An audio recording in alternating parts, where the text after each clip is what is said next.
अस्सलामुअलैकुम and welcome back to my channel learning with Hadiya. आज का जो हमारा टॉपिक है वो है डायग्नोसिस। अगर हम लोग कोई भी डिसऑर्डर आ गया तो अब उसकी डायग्नोसिस कैसे होगी। सबसे पहले डेफिनेशन देख लेते हैं कि determine that a person's problem reflect a particular disorder और सिंड्रोम।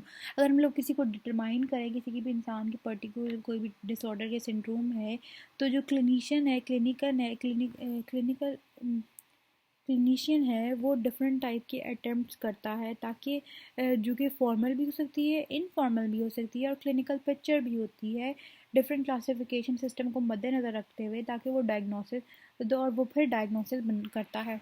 डिफरेंट टाइप के डिफरेंट क्लासिफिकेशन सिस्टम होती है हमें डायग्नोसिस करने में जो हेल्प करती है। एक है डीएसएम। डीएसएम एक मैनुअल है जो कि अमेरिकन साइकोलॉजिकल एसोसिएशन ने पब्लिश की हुई है। और आईसीडी क्या है? International classification of disease. इसमें डब्ल्यूएचओ ने इसको अब डीएसएम को आईसीडी में किया हुआ है। डीएसएम जो कि है साइकोलॉजिकल, और जो साइकोलॉजिकल अमेरिकन साइकोलॉजिकल एसोसिएशन ने बनाई है, और आईसीडी डब्ल्यूएचओ ने बनाई है। अब डब्ल्यूएचओ के उसमें भी ये डीएसएम की सारी चीज़ें आई हुई हैं। The diagnosis of the disorder is based on एक फॉर्मल असेसमेंट होती है, इनफॉर्मल, और जो डीएसएम 5 या आईसीडी में या तो फिर आईसीडी-10 होती है, जो कि किसी भी जो डिसऑर्डर है उसका जो क्राइटेरिया उस पे होता है। डायग्नोसिस प्रोसेस क्या होता है? अब इसमें डिफरेंट प्रोसेस होते हैं। सबसे पहले क्लिनिकल इंटरव्यू, जो इन दोनों में जो क्लिनिशियन होता है और पेशेंट होता है, उसमें कन्वर्सेशन होती है। कन्वर्सेशन विद पर्पस भी कहा जाता है। ये स्ट्रक्चर्ड भी हो सकती है, सेमी स्ट्रक्चर्ड और अनस्ट्रक्चर्ड भी होती है। मतलब स्ट्रक्चर्ड मतलब कि क्वेश्चन उसने पहले लिखे होते हैं कि ये मैं अपने क्लाइंट से पूछूंगा। सेमी स्ट्रक्चर्ड मिक्स होते हैं, वो पूछता भी अपनी तरफ से भी पूछता है और उसने पहले से भी लिखे हुए होते हैं। और अनस्ट्रक्चर्ड बिल्कुल ही कुछ नहीं उसमें लिखा हुआ था, फ्लो के साथ चलता है। सब्जेक्टिव रेटिंग क्या होती है कि इंसान जो भी किसी भी कोई भी पर्सन है वो क्या किसी चीज़ को रेटिंग क्या देता है, अपने ओपिनियंस अपनी फीलिंग क्या बताता है किसी भी चीज़ के ऊपर। Preparing base line. Base line जो होती है, एक प्रोसेस होता है जिससे हम लोग इन्फॉर्मेशन लेते हैं कि जो पार्टिसिपेंट है उसका एबिलिटी लेवल क्या है, उसका उसका साइकोलॉजिकल लेवल क्या है, वेलबींग क्या है। तो before exposure to any intervention और ट्रीटमेंट। अच्छा, बिहेवियरल असेसमेंट क्या है? एक मेथड है जिसे हम लोग देखेंगे। Behaviour assessment is a method use in the field of psychology to observe, describe, explain and predict behavior. Formal assessment using psychological test. Standardise test होते हैं कि इससे पता चलता है कि जो क्लाइंट की ट्रू नेचर क्या है। Assess true nature of clients pathology. Consulting DSM 5 जो कि मैनुअल है और आईसीडी-10 मैनुअल है, उससे हम लोग देखते हैं कि क्या क्राइटेरिया किसी डिसऑर्डर का। Prognosis on the basis of diagnosis, हम लोग कोई भी आउटकम प्रिडिक्ट करते हैं इसमें। असेसमेंट क्या है? कोई भी हम लोग रेलेवेंट इन्फॉर्मेशन लेते हैं, उसको कंक्लूजन उसका लेकर आते हैं, कंक्लूजन करते हैं, तो वो असेसमेंट वही होती है, कलेक्टिंग रेलिवेंट इन्फॉर्मेशन को कलेक्ट करते हैं टू कंक्लूजन लेकर आते हैं। मेन टूल होता है रिसर्च का, डायग्नोसिस का। It is use to evaluate the outcome of the treatment, कि जो ट्रीटमेंट है वो उसका आउटकम क्या होगा, कि जो इंसान कोई भी क्लाइंट है वो इस ट्रीटमेंट पे रिस्पॉन्ड कर रहा है, या पॉजिटिवली रिस्पॉन्ड कर रहा है या नेगेटिवली रिस्पॉन्ड कर रहा है। क्या इसके ऊपर ये ट्रीटमेंट करना चाहिए या दूसरा ट्रीटमेंट करना चाहिए अगर ये कामयाब नहीं हो रहा। क्लिनिकल असेसमेंट के जो है ना 3 कैटेगरीज होती हैं। एक बिहेवियरल ऑब्जर्वेशन होता है इसमें, एक क्लिनिकल कॉज हिस्टोरिकल इंटरव्यू होता है, साइकोलॉजिकल टेस्ट होता है। क्लिनिकल इंटरव्यू में क्या होता है कि फर्स्ट जो कॉन्टैक्ट होता है किसी भी साइकोलॉजिस्ट के साथ या मेंटल हेल्थ प्रोफेशन के साथ, उसको कहते हैं कि इंटरव्यूइंग द क्लाइंट को इंटरव्यू करना। ये डिफरेंट तरह की डिटेल्ड इन्फॉर्मेशन कलेक्ट करते हैं क्लाइंट से, स्पेशली जो पर्सनल हिस्ट्री होती है, इसकी history of disorder about the client. इससे हमें पता चल जाता है कि अगर हम लोग उसकी हिस्ट्री में जाएं तो वो किस चीज़ को फेस कर रहा है, कहाँ उसको कोई मसला आ रहा है और कहाँ से कोई प्रॉब्लम शुरू हो रही है। इंटरव्यूज जो होते हैं फ्लेक्सिबल होते हैं, तो that allow the interview to focus on whatever topic the consumer. और वो कोई भी टॉपिक जो है ना निकाल लेते हैं। तो चाइल्डहुड, कुछ ज़्यादा लोग जो होते हैं ना उनके चाइल्डहुड में कुछ ऐसा ट्रॉमा हुआ होता है जो उनको आगे उनको जो है ना तंग कर रहा होता है, या एडल्ट हिस्ट्री कुछ ऐसी होती है। तो ये स्ट्रक्चर्ड भी हो सकते हैं, अनस्ट्रक्चर्ड भी हो सकते हैं, या सेमी स्ट्रक्चर्ड भी हो सकते हैं। लिमिटेशंस क्या हो सकती हैं क्लिनिकल इंटरव्यू की? इसमें जो है ना इंटरव्यू ज़्यादातर वैलिडिटी इनमें नहीं होती या एक्यूरेसी नहीं होती। ये इंटरव्यूअर पर डिपेंड करता है, जो कि मेंटल हेल्थ प्रोफेशन होता है उस पर डिपेंड करता है ये वो किस टाइप की इंफॉर्मेशन कलेक्ट कर रहा है अपने क्लाइंट से। और जो इंटरव्यूज़ होते हैं जो ज़्यादातर जो कि अनस्ट्रक्चर्ड होते हैं उनमें रिलायबिलिटी जो होती है ना वो कम होती है, क्योंकि उनके पास जो जो इंटरव्यूअर होता है उसके पास सर्टेन क्वेश्चंस नहीं होते कि मैं क्या अपने क्लाइंट से पूछूं। जो कन्वर्सेशन है वो किसी भी कोई डायरेक्शन में चली जाती है, डिफरेंट फ्लो में चली जाती है। और ज़्यादातर जो क्लाइंट होते हैं वो सच नहीं बोलते, वो इंटेंशनली जो है ना अपने जो साइकोलॉजिस्ट होता है या मेंटल हेल्थ प्रोफेशन होता है उसको मिसलीड कर रहा होता है। अब ये आपने जो हिस्ट्री है वो सही से नहीं बताता। Interviewers may be biased or may make mistakes in judgment, या तो फिर जो मेंटल हेल्थ प्रोफेशनल होता है वो मिस्टेक्स करता है जजमेंट करने में, वो ठीक जज नहीं कर पाता, क्योंकि वो भी एट द एंड इंसान है। द मेंटल स्टेटस एग्जामिनेशन क्या है? मेंटल स्टेटस एग्ज़ाम एमएससी जो है, इसको एमएससी कहते हैं, एक psychological equivalent of physical exam होता है जिसमें मेंटल स्टेट को डिस्क्राइब किया जाता है और the behaviour of the person being seen, जैसे इंसान का बिहेवियर देखा जाता है उसको वो डिस्क्रिप्शन उसकी होती है। बहुत ऑब्जेक्टिव ऑब्जर्वेशन भी होती है क्लिनिकेशन की, और सब्जेक्टिव डिस्क्रिप्शन भी इसमें होती है जो कि पेशेंट देता है। एक बहुत ज़्यादा इंपॉर्टेंट असेसमेंट होती है, फॉर्मल और इनफॉर्मल फॉर्म्स में होती है। Different dimension there different dimension on which a clinical psychologist work upon. General appearance क्या है? इसमें जर्नल अपीयरेंस देखी जाती है कि जो एमएससी में एक जर्नल अपीयरेंस क्या है क्लाइंट की या पेशेंट की। Appearance in relation to age, कि वो अपनी एज एज जितना लगता है एज से छोटा लगता है एज से बड़ा लगता है। Accessibility, friendly, body build, clothing क्या है, कॉस्मेटिक्स क्या है, हाइजीन है उसके अंदर, order, facial expression, psychomotor behaviour इसमें चेक करते हैं, गेट उसके चलने का तरीका, हैंडशेक का, abnormal movements, rate of movement, और स्पीच क्या है, रेट ऑफ स्पीच क्या है, उसका वॉल्यूम कितना है, उसकी लाइवलीनेस, उसके बातचीत तरीके में खुश मिजाजी है या नहीं, क्वांटिटी क्या है, मूड क्या रहता है उसका, और कॉग्निशन सोचता कैसे है, उसका पैटर्न क्या है, थॉट पैटर्न क्या है कि पॉजिटिवली सोचता है नेगेटिवली सोचता है क्या सोचता है। फॉर्मल असेसमेंट क्या होती है? इसमें स्टैंडर्डाइज टेस्ट होते हैं ताकि पता चले कि जो क्लाइंट है कौन सी प्रॉब्लम है उसके पास या कौन सी प्रॉब्लम नहीं है, और जो प्रॉब्लम है उसकी इंटेंसिटी क्या है। डिफरेंट तरह के टूल्स होते हैं इसके असेसमेंट के लिए। कैरेक्टरिस्टिक ऑफ साइकोलॉजिकल टेस्ट जो कि ये है, साइकोलॉजिकल टेस्ट होता है जिसमें रिलायबिलिटी और वैलिडिटी होती है। जो रिलायबिलिटी होती है वो ट्रस्ट वर्दी की क्वालिटी पे मुश्तमिल होती है, जो वैलिडिटी होती है लॉजिकल और फैक्चुअल होती है। Procedure of test administration is of at most important and it included three following steps. Administration क्या है? एक क्लाइंट भी होता है, the client fills in it. अच्छा, अब जब एडमिनिस्ट्रेशन हो जाती है ये तो एडमिनिस्ट्रेशन के बाद आता है स्कोरिंग। पहले प्रोसीजर होता है, फिर एडमिनिस्ट्रेशन, फिर स्कोरिंग। स्कोरिंग किस पे होता है? On the basis of a certain procedure prescribed in manual. जो भी हमारी DSM-5 या ऐसी ICT होती है उसके अंदर जो भी हमारी प्रोसीजर होता है स्कोरिंग देने का, उस तरह उसको प्रोसीजर दिया जाता है। इंटरप्रिटेशन क्या आता है? जो भी स्कोर मिलते हैं फिर उसको इंटरप्रेट करते हैं क्वालिटेटिव के तौर पे या क्वांटिटेटिव के तौर पे। कैटेगरीज ऑफ टेस्ट क्या होते हैं? मल्टीपल टाइप्स होती हैं टेस्ट की, जो कि क्लाइंट को असेस करने में मदद देती हैं। इंटेलिजेंस टेस्ट होता है कि इसमें डिफरेंट सीरीज ऑफ क्वेश्चन होते हैं, एक्सरसाइज कोई दी हुई जो होती है ताकि क्लाइंट की जो है ना इंटेलिजेंस उसको टेस्ट किया जाए। Very important to know the intelligence test of the client. ये नेसेसरी नहीं होता हर एक केस में, but it quite often that we need to assess the IQ of an individual.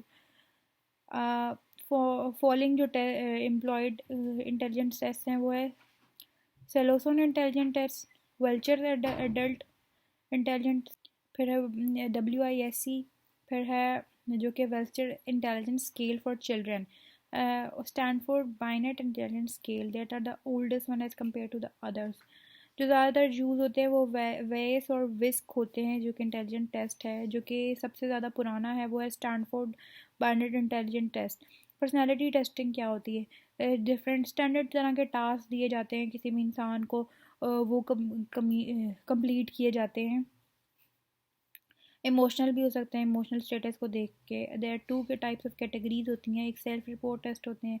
Respondent को कहा जाता है, these are the measures in which respondent को कहा जाता है कि रिपोर्ट डायरेक्टली अपने बिहेवियर के बारे में ना बताएं, अपने बिलीव के बारे में बताएं, एटीट्यूड्स के, अपने इंटेंशन के बारे में बताएं। कि ये बड़ा इंपॉर्टेंट होता है ताकि पता चले to know the premorbid personality of a client, कि भी इंसान की पर्सनैलिटी को पता करने के लिए ये सबसे ज़्यादा सेल्फ रिपोर्ट टेस्ट जो होते हैं ना सबसे ज़्यादा इम्पोर्टेंट होती हैं। और इससे इंसान की पर्सनालिटी के एस्पेक्ट्स भी पता चल जाते हैं। फॉलोइंग जो कि कॉमनली यूज मेथड्स होते हैं, बिग फाइव इन्वेंट्री होता है, एक है Minnesota multiphasic personality inventory MMPI, Cattell 16 personality factor test. Projective test क्या होते हैं? जिसमें series of relatively ambitious stimulus response के ऊपर जो ना जज करता है, जो कि अगर कैंडल होगी या कोई कैट होगी तो कैसे रिस्पॉन्स करेगा। डिफरेंट तरीके यूज़ किए जाते हैं। इंसान का इसमें पर्सनालिटी पता चलती है, इसमें को उसके सोचने का तरीका पता चलता है, जो भी क्लाइंट होता है उसका सोचने का तरीका, और डिफरेंट जो कि साइकोलॉजिकल कैरेक्टरिस्टिक होते हैं किसी भी क्लाइंट के, वो पता चलते हैं। और इंसान जो अपना उसकी जो इनर पर्सनैलिटी होती है ना वो एकदम से बाहर आती है। A few commonly use personality test क्या है? रोस्चेक इंक ब्लॉट टेस्ट है, थीमेटिक अप्रिसेप्शन टेस्ट जो कि बड़ों पे किया जाता है, चाइल्ड अप्रिसेप्शन टेस्ट जो कि बच्चों पे किया जाता है, house tree person, rotors incomplete sentence blank, RISCB, semi projective होता है, टेस्ट ऑफ मैल एडजस्टमेंट, जो न्यूट्रिशन जिनकी नहीं ना सही से होती। Or one ideally one projective test and one self-report measure can be employed for a comprehensive understanding of client's personality. Neuropsychological assessment क्या होती है? जो हमारा ब्रेन है और जो हमारा बिहेवियर है वो साथ साथ चलते हैं। बिहेवियर हमारे दिमाग को असर करता है और दिमाग हमारे बिहेवियर को असर करता है। साइकोलॉजिकल जो असेसमेंट होती है हमारे जो है ना स्किल्स की, जो इन डेप्थ में असेसमेंट होती है हमारी स्किल्स की, और जो भी हमारी एबिलिटीज़ होती हैं दिमाग के साथ अटैच होती हैं उनकी टेस्टिंग होती है इसमें। कुछ कॉमन तरीके हैं जो कि यूज़ होते हैं। एक बेंटन विजुअल रेंटिंग test, Wisconsin card sorting test, Wechsler memory scale होता है, Luria Nebraska neuropsychological battery memory assessment scale जिसको MAS भी कहते हैं, Bender visual motor gestalt test, Stroop test, tower test. Specific disorder related test क्या होते हैं? अगर इंसान कोई भी इंसान के साथ कोई भी क्लाइंट इसका स्पेसिफिक डिसऑर्डर होता है तो सूटेबल रेलिवेंट उसके मुताबिक उसको टेस्ट किया जाता है ताकि जो भी क्लाइंट जिस प्रॉब्लम से गुजर रहा है वो पता चले। डिप्रेशन, एनजाइटी, OCD और positive and negative symptom scales, schizophrenia जिसको बिहेवियरल ऑब्जर्वेशन क्या होता है? इसमें इंसान की जो है ना उसको रिकॉर्ड करते हैं, उसको वॉच करते हैं कि कैसा कोई इंसान पर्टिकुलर बिहेवियर कैसे अपना अपना बिहेवियर शो करता है पर्टिकुलर सेटिंग्स में। ये बड़ा ज़रूरी होता है कि जो क्लिनिशियंस हैं वो क्लाइंट को बिहेवियर को ना कॉन्टीन्यूस बेसिस पे रिकॉर्ड करें ताकि उनको असेस करने में आसानी हो। एक सिमेटिक ऑब्जर्वेशन ऑफ बिहेवियर होती है, this can be naturalistic as well as self monitoring. Naturalistic क्या होती है कि वो उस इन्वायरमेंट में एक करके ना फिर उसको देखते हैं, और सेल्फ मॉनिटरिंग लैब के अंदर। Clinical observation, self monitoring sorry, कि वो खुद भी उसी इन्वायरमेंट में ढल जाते हैं। क्लिनिकल ऑब्जर्वेशन क्या होती है? ये मल्टीपल वेज से शुरू होती है, for example subjective rating of symptoms और बेसलाइन चार्ट्स की मदद से। असेसमेंट रिपोर्ट क्या होती है? ब्रीफ डिस्क्रिप्शन होती है इसमें रिजल्ट्स की जो कि असेसमेंट से निकलती है। इस रिपोर्ट में क्या इंक्लूड होता है? ब्रीफ हिस्ट्री होती है किसी भी इंसान के प्रॉब्लम या उसकी इलनेस की। ऑब्जर्वेशन जो कि बिहेवियर को ऑब्जर्व किया जाता है, जो उसके टेस्ट दिए होते हैं जो कि IQ टेस्ट वगैरह। Quantitative analysis of administered test और qualitative analysis of administered test, और कंक्लूजन एंड में रिजल्ट निकलता है। DSM-5 क्या होती है? एक मैनुअल है। सबसे पहले तो इसकी जो है ना एब्रीवेशन याद करनी है। Diagnostic and statistical manual of mental disorder DSM-5, जिसमें डिस्क्रिप्शन होती है किसी भी मेंटल डिसऑर्डर की डिस्क्रिप्शन, सिम्टम और क्राइटेरिया किसी भी चीज़ को डायग्नोज करने का। फिर APA क्या है? अमेरिकन साइकोलॉजिकल एसोसिएशन, APA, जो कि फर्स्ट वर्जन है इसका पब्लिश हुआ था 1962 में, और करंट वर्जन इसको कहते हैं DSM-5, जो कि पब्लिश हुआ है 2013 में, मई 2013 में, जो कि लेटेस्ट वर्जन है। वाइडली यूज होता है ताकि किसी भी साइकेट्रिक इलनेस को जो डायग्नोज करने में और इंफॉर्मेशन लेने में, डिटेल इंफॉर्मेशन के मेंटल डिसऑर्डर की क्या क्या मतलब कि क्या मेंटल डिसऑर्डर की क्या उसकी पूरी डिटेल वगैरह इन्फॉर्मेशन लेने के लिए 400 डिसऑर्डर्स हैं, और ये रिवाइज होता है इंटरनेशनल रिसर्च पूल पे। डिस्क्राइब इसमें क्राइटेरिया और क्लिनिकल फीचर्स होते हैं और रिलेटेड फीचर्स जो कि बीमारी से रिलेटेड होते हैं, और क्लिनिशियंस को जो है हेल्प करती है किसी भी बीमारी की सिवियरिटी जानने के लिए। What is the difference between DSM and ICD? ICD क्या है? इंटरनेशनल क्लासिफिकेशन ऑफ डिजीज़, जो कि WHO ने पब्लिश किया हुआ है। Latest version is 10th version. DSM को पब्लिश किया था APA ने, अमेरिकन साइकोलॉजिकल एसोसिएशन, और DSM को और ICD को WHO ने। DSM में जो कि सारे साइकेट्रिक डिसऑर्डर हैं, जो ICD उसमें तमाम और फिजिकल और मेंटल डिसऑर्डर्स हैं। DSM-5 क्या है? Move to non axial documents of diagnosis.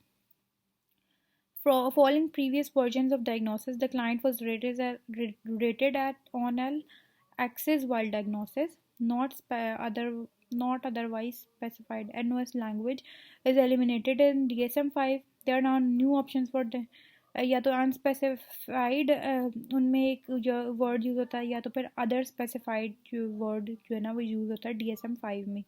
The phrase journal medication condition जो है उसको रिप्लेस कर दिया गया है DSM-5 में with another medical condition. Contrary to previous version of DSM-5 में जो है ना वो ICD की जो है ना includes the ICD-10 diagnosis in parentheses. Mental retardation को DSM-5 में चेंज करके इंटेलेक्चुअल ICD में चेंज करके इंटेलेक्चुअल डिसेबिलिटी कर दिया गया है। द कम्युनिकेशन डिसऑर्डर जो कि which are newly named from DSM-5 phonological disorder and stuttering respectively include language disorder. पहले कम्युनिकेशन डिसऑर्डर कहा जाता था विच आर न्यूली नेम्ड, अब वो जो कम्युनिकेशन डिसऑर्डर अब न्यू नाम है, पहले था लैंग्वेज डिसऑर्डर, जिसमें which combine the previous expressive and mixed receptive disorders. ये सारा जो भी स्पीच डिसऑर्डर होता है कि बच्चे के अंदर या बड़े के अंदर, तो सारा उसमें ये थोड़ा ना मुझे ये इतना सा जो है ना ये मुझे बताना पड़ेगा, क्योंकि इसमें मैं अब क्या समझाऊँ। अब एक ऑटिज्म स्पेक्ट्रम डिसऑर्डर है, जिसमें 4 प्रीवियस सेपरेट डिसऑर्डर्स पहले थे। Autistic disorder, Asperger's disorder, childhood disintegrative disorder, Rett's disorder, pervasive development disorder, और not otherwise specified. Specific learning disorder जो होता है वो DSM-4 में उसमें combines the DSM-4 diagnosis of reading disorder. ये जो सारे हैं ना mathematics disorder, writing learning disorder, इनको सेपरेट स्पेसिफायर्स के तौर पे इनको different coded as separate specifiers. Attention deficient hyper activity disorder, ADHD जो है उनको मॉडिफाई कर दिया somewhat, specially to emphasise that this order can discontinue into adulthood, और कि ये ऑर्डर जो है ना एडल्टहुड में भी जा सकता है। कितना रह गया?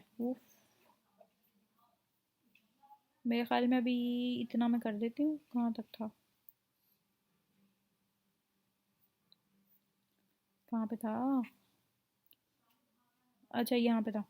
The following motor disorders are including DSM-5। जो मोटर डिसऑर्डर्स होते हैं किसी पर रिएक्ट करने के, बच्चे के अंदर शुरू होते हैं ना मोटर डेवलपमेंट करते हैं, जिससे डेवलपमेंट कोऑर्डिनेशन डिसऑर्डर होता है, stereotypic movement disorder, rotor disorder. ये सारे जो डिसऑर्डर्स हैं इनको अनस्पेसिफाइड डिसऑर्डर कहते हैं। This criteria have been standard all across these disorders in schizophrenia spectrum and other psychotic disorders. Two changes were made of criterion A for schizophrenia. Schizophrenia के लिए क्या उन्होंने कहा था कि जो बिज़ार डिल्यूजन्स होते हैं, जो कि हेलुसिनेशंस होते हैं ऑडिटरी या देखने में, कि अगर इनमें कोई एक भी क्राइटेरिया या सिम्टम्स होता है तो, और ऑर्गेनाइज स्पीच, कहते हैं डिलीजन्स जो हैं वो नॉन बिज़ार हों, specifier is not included for bizarre type delusions. ये सारा पढ़ लें, इसमें कुछ समझाने वाला नहीं है, ये पढ़ लेती हूँ। आईसीडी क्या है? इंटरनेशनल क्लासिफिकेशन ऑफ डिजीज़, जो कि डब्ल्यू एच ओ ने पब्लिश की थी। एंड इट ऑल अदर, ये इसमें जो है ना मेंटल डिसऑर्डर्स भी आते हैं, फिजिकल डिसऑर्डर्स भी आते हैं आईसीडी में। और ये जो है ना पीरियोडिकली, मतलब कि वक्तन वक्तन जो है ना ये रिवाइज होती है, ताकि इसमें चेंजेस आए। जो भी नई बीमारियाँ आती हैं, अब जैसे कि कोरोना आ गया तो सारा कुछ इसमें लिखा जाएगा। ओमनी कोरोना आ रहा है तो सारा जो है ना वेरिएंट, डिफरेंट वेरिएंट आ रहा है तो वो सारा इसमें आईसीडी में लिखा जाता है। ये जो है ना साइकेट्रिस्ट भी, इसको आईसीडी को साइकेट्रिस्ट यूज़ करते हैं ज़्यादातर, लेकिन जो साइकोलॉजिस्ट होते हैं वो डीएसएम को यूज़ करते हैं for the diagnosis purpose. ICD 10 जो है ना 3 वॉल्यूम सेट में इसके जो है ना प्रिंट हुई है। It has alphanumeric categories. It in the latest version of DSM codes are from ICD 10। तो ये था आज का लेक्चर, मिलते हैं नेक्स्ट लेक्चर में, तब तक के लिए टेक केयर, अल्लाह हाफिज़।